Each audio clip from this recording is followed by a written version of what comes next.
आज मैं आपसे एक सवाल पूछना चाहती हूँ जिससे हम सब लोगों का जीवन जुड़ा है। कौन से ऐसे प्रोफेशंस हैं जिनकी जीवन में हमें बार बार जरूरत पड़ती है? Doctor, teaching, social service.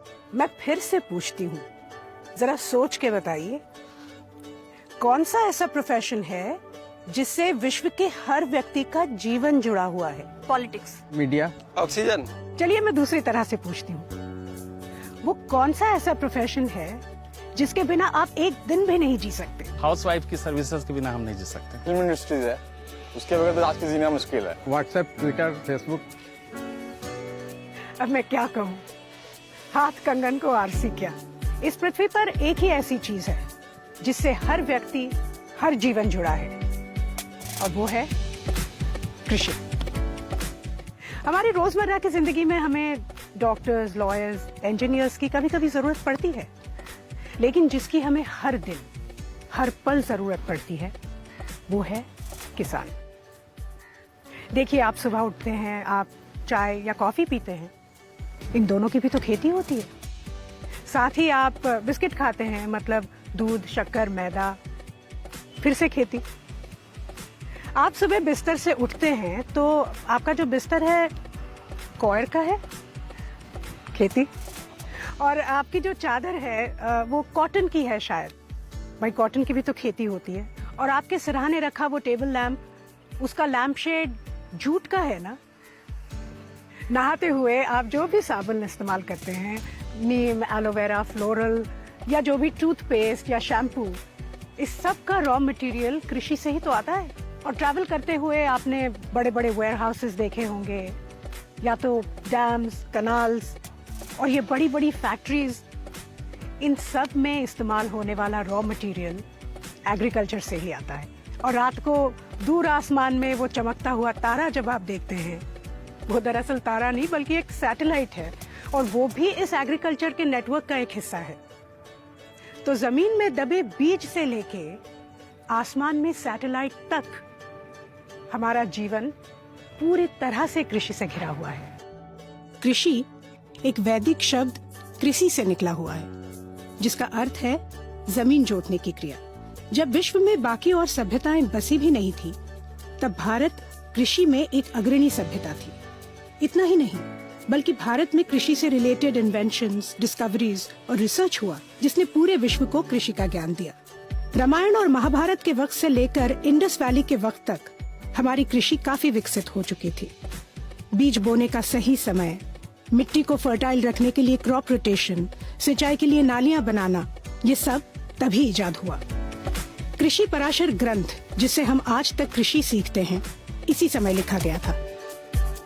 Atharvaveda में कृषि को मानव का दर्जा दिया गया है, इसलिए हम इस धरती को अपनी माँ कहते हैं और बड़े ही गर्व से इस जमीन को भारत माता कहते हैं। जब पूरी दुनिया जानवर के खाल के कपड़े पहन रही थी, तब भारत ने कपास यानी कॉटन के कपड़े बनाना शुरू किया। और क्या आपको पता है कि इरिगेशन में भी भारत सबसे आगे था? फर्स्ट सेंचुरी यानी पहली शताब्दी में कावेरी नदी पर बना कलानी डैम आज 2000 साल बाद भी वर्किंग कंडीशन में है। इसी दौरान हमारे मसाले पूरे विश्व में प्रसिद्ध होने लगे। रोमन एम्पायर के साथ हमारा विदेशी व्यापार शुरू हुआ। सी ट्रेड की वजह से हमारे प्रोडक्ट्स लगभग तमाम विश्व में निर्यात होने लगे। और इसके बाद कई सदियों तक कृषि ज्ञान और तकनीक का धनी भारत धीरे धीरे सोने की चिड़िया बन गया। और सोने की चिड़िया को किसी न किसी की नजर तो लगनी ही थी।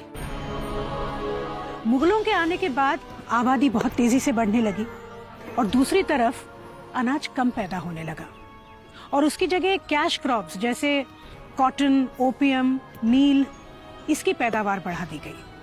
मुगलों ने 1/3 फसल कर मतलब टैक्स के रूप में लेना शुरू किया। एक तरफ फसल कम हो रही थी और दूसरी तरफ किसानों की हालत खराब हो रही थी।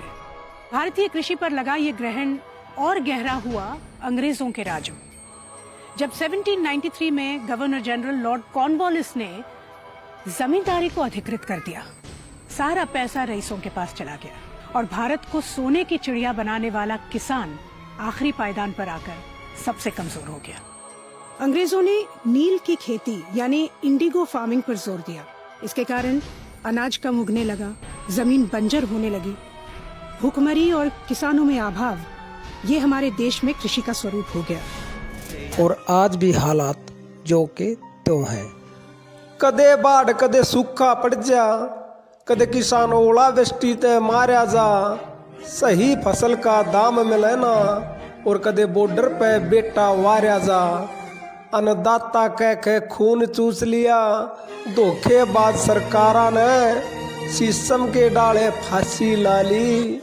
तंगा के कर्जदारा ने कदे प्रकृति की मार पड़े, कदे बैंक के ब्याज ते मारा जा, सही फसल का दाम मिले ना, और कदे बॉर्डर पे बेटा वारा जा।